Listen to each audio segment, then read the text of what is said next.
चलिए आज का वीडियो में हम लोग डिस्कस करेंगे अलजेब्रा का क्वेश्चन एसएससी सीरियल का मेंस का।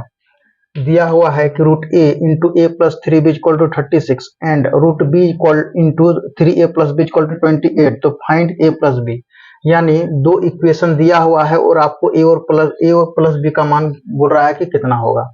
तो एक काम करते हैं, ये इक्वेशन आपका फर्स्ट होगा और ये इक्वेशन आपका कितना होगा, सेकंड होगा। दोनों इक्वेशन को ऐड कर देते हैं। दोनों इक्वेशन को अगर हम ऐड करने पर क्या होगा, अगर दोनों इक्वेशन को जोड़ देंगे तो रूट ए को जैसे का तैसे लिखिए, उसके बाद इनटू में है ए प्लस 3b ब्रैकेट के अंदर में है, ये तो मेरा हो गया। अब इसको ऐड कर रहे हैं, यानी यहाँ प्लस लिख देंगे और रूट बी लिख देंगे।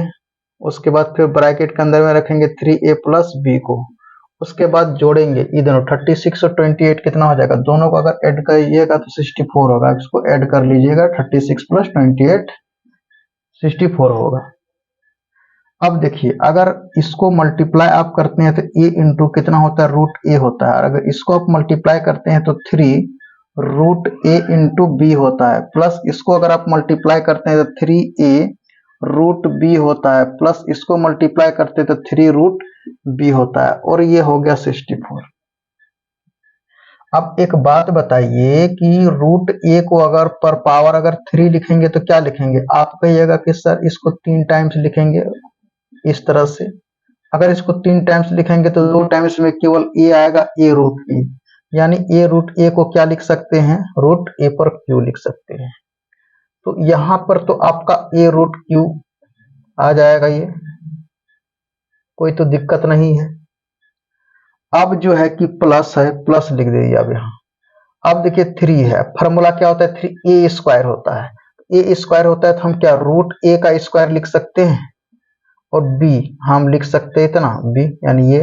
अब प्लस 3ab स्क्वायर, 3a ए जैसे का तैसे रह जाएगा, और ये बी तो रूट बी का स्क्वायर, प्लस फिर अब देखिए, फिर आप अगर ये रूट बी पर पावर क्यूब कीजिएगा तो आपको बी रूट बी मिलेगा। तो यहाँ पे जो है कि बी रूट क्यू कर सकते हैं, तो आप कहिएगा हाँ क्यों नहीं कर सकते। अब ये जो बचा 64 लिख दे जैसे कहते से। अब देखिए ये जो है कि आपको फार्मूला में आ गया, किसका फार्मूला में, a cube plus 3a square b plus 3a b square plus b cube का फार्मूला होता है क्या, ए प्लस बी का होल क्यू होता है। ए तो ए के सामने में कितना रूट, यहाँ रख दीजिए रूट ए, प्लस बी के सामने रूट बी, और ये क्यूब है। अब जो 64, ये तो 64 है तो 64 को हम लिख सकते हैं 4 का क्यूब। तो आपको ये कहाँ क्यों नहीं लिख सकते हैं, दोनों तरफ क्यू हट गया। अगर दोनों तरफ क्यू हट गया तो रूट ए प्लस रूट बी का वैल्यू कितना हो गया, 4 हो गया। उसका मतलब जो है कि ए का वैल्यू अगर हम 9 लेते हैं तो रूट ए का वैल्यू कितना हो जाएगा, 3 हो जाएगा। और बी का वैल्यू अगर हम 1 लेते हैं तो रूट बी का वैल्यू कितना हो जाएगा, तब न 1 और 3 जोड़ेंगे तो 4 हो जाएगा। तो आप कहिएगा हाँ। तो आपको पता चल गया कि ए का वैल्यू कितना लेना, हमको 3 लेना है, और बी का वैल्यू कितना लेना है, 1 लेना है। अब किसी एक इक्वेशन में मान रख करके आप सेटिस्फाई कर लीजिए। चलिए हम इसमें सेटिस्फाई करते हैं। ये जो रखते हैं a into a plus 3b equal to कितना है, 36 आपको लाना है। तो a का वैल्यू कितना बोले, a का वैल्यू 9 बोले, तो a यहाँ का वैल्यू 9 है तो 9 रख दीजिए। फिर ये 9 प्लस यहाँ 3b का वैल्यू 1 है तो 1 रख दीजिए, यानी 9 को हम 3 लिख सकते हैं। हर 9 ये 9 प्लस कितना हो गया, 3 हो गया। फिर 3 इंटू ये 9 3 कितना हो गया, 12, 12 को 3 से मल्टीप्लाई करेंगे 36, यानी इक्वेशन सेटिस्फाई हो गया।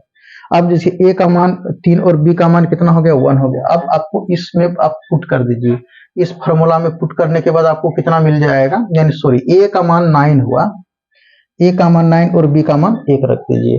तो अब a प्लस b का मान निकालना है तो a का मान कितना 9 और b का मान कितना 1। तो a प्लस b का वैल्यू आपको फाइंड आउट हो गया कितना, 10। क्या 10 कोई भी ऑप्शन में है तो आप ऑप्शन पे नजर दौड़ा करके देखिएगा तो कहिएगा ऑप्शन सी है।